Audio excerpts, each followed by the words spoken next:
एक समय की बात है। उत्तर भारत के एक छोटे से गांव का नाम था रामपुरा।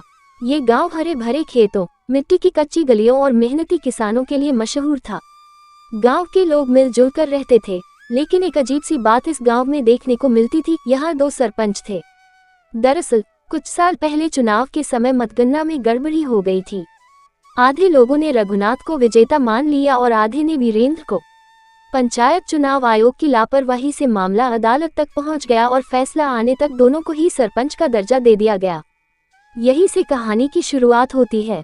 रघुनाथ उम्र में बड़े थे। उनका स्वभाव गंभीर और अनुशासन प्रिय था। वे गांव के कानून कायदे और परंपरा के अनुसार चलने में विश्वास रखते थे। गांव के लोग उन्हें पुराने जमाने का आदमी कहते थे। वे कहते, गांव की तरक्की तभी होगी जब हम पुरखों की सीख और नियमों का पालन करेंगे। रघुनाथ का मानना था कि शिक्षा जरूरी है, पर खेती और परंपरा से जुड़कर रहना उससे भी ज्यादा जरूरी है। वीरेंद्र उम्र में अपेक्षाकृत युवा और पढ़े लिखे थे। उन्होंने शहर में पढ़ाई की थी और गांव लौटकर आधुनिक तरीकों से विकास करने का सपना देखा। वे कहते, अगर गांव को आगे ले जाना है तो नई तकनीक अपनानी होगी।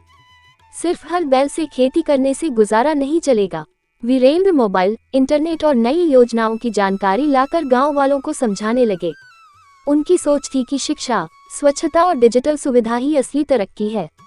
समय बीतने लगा, गांव 2 हिस्सों में बंटने लगा।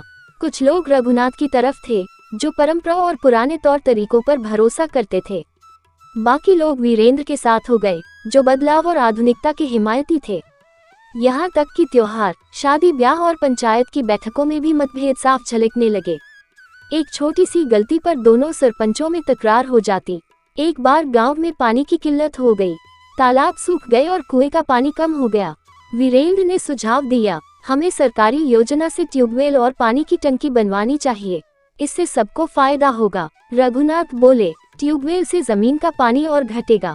हमें तालाब और बावड़ी की मरम्मत करनी चाहिए, जैसे हमारे बुजुर्ग करते आए हैं। गांव 2 हिस्सों में बंट गया। विवाद इतना बड़ा कि पंचायत की बैठक अधूरी रह गई। पानी की समस्या जस की तस बनी रही। इसके बाद गांव के स्कूल की हालत पर चर्चा हुई। वीरेंद्र चाहते थे कि स्कूल में कंप्यूटर और स्मार्ट क्लास लगाई जाए, जबकि रघुनाथ बोले, बच्चों को पहले शुद्ध हिंदी और गणित अच्छे से आना चाहिए। ये स्मार्ट क्लास और कंप्यूटर की पढ़ाई बाद में देखी जाएगी। फिर वही हुआ, कुछ माता पिता रघुनाथ के पक्ष में और कुछ वीरेंद्र के साथ। परिणाम ये हुआ कि स्कूल में सुधार का काम शुरू ही नहीं हो पाया। गांव में सालाना मेले का आयोजन होता था। उसी दौरान एक हादसा हो गया। झूले की खराबी से कई बच्चे घायल हो गए। अस्पताल ले जाने में देर हुई, क्योंकि न तो एम्बुलेंस की व्यवस्था थी और न ही प्राथमिक स्वास्थ्य केंद्र में डॉक्टर। इस घटना ने पूरे गांव को हिला दिया। अब लोगों को समझ आया कि आपस की लड़ाई में सबसे बड़ा नुकसान गांव वालों का ही हो रहा है। गांव के बुजुर्ग रामकिशन काका आगे आए। उन्होंने दोनों सरपंचों को बुलाकर कहा, रघुनाथ बेटा, तुम अनुभव और परंपरा के धनी हो। वीरेंद्र, तुम्हारे पास शिक्षा और नई सोच है, लेकिन अकेले तुम दोनों में से कोई भी गांव को आगे नहीं ले जा सकता। अगर तालाब की मरम्मत हो और साथ ही ट्यूबवेल भी लगे, तभी पानी की दिक्कत दूर होगी। अगर बच्चे परंपरागत पढ़ाई के साथ कंप्यूटर भी सीखें, तभी उनका भविष्य उज्जवल होगा। क्यों न तुम दोनों मिलकर काम करो। गांव वालों ने भी काका की बात का समर्थन किया। मिलकर काम की शुरुआत। आखिरकार रघुनाथ और वीरेंद्र ने अपनी अपनी जिद छोड़ दी। दोनों ने तय किया कि गांव की हर समस्या का समाधान मिलकर ढूंढेंगे। तालाब और बावड़ी की मरम्मत हुई, साथ ही सरकार से ट्यूबवेल और पानी की टंकी भी लगवाई गई। स्कूल में हिंदी गणित की पढ़ाई पर ध्यान देने के साथ साथ कंप्यूटर और स्मार्ट क्लास शुरू किए गए।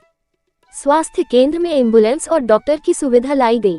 त्योहार और मेलों में सुरक्षा की पुख्ता व्यवस्था की गई। धीरे धीरे गांव बदलने लगा। अब लोग आपस में नहीं बंटे थे। दोनों सरपंच एक दूसरे की ताकत बन गए।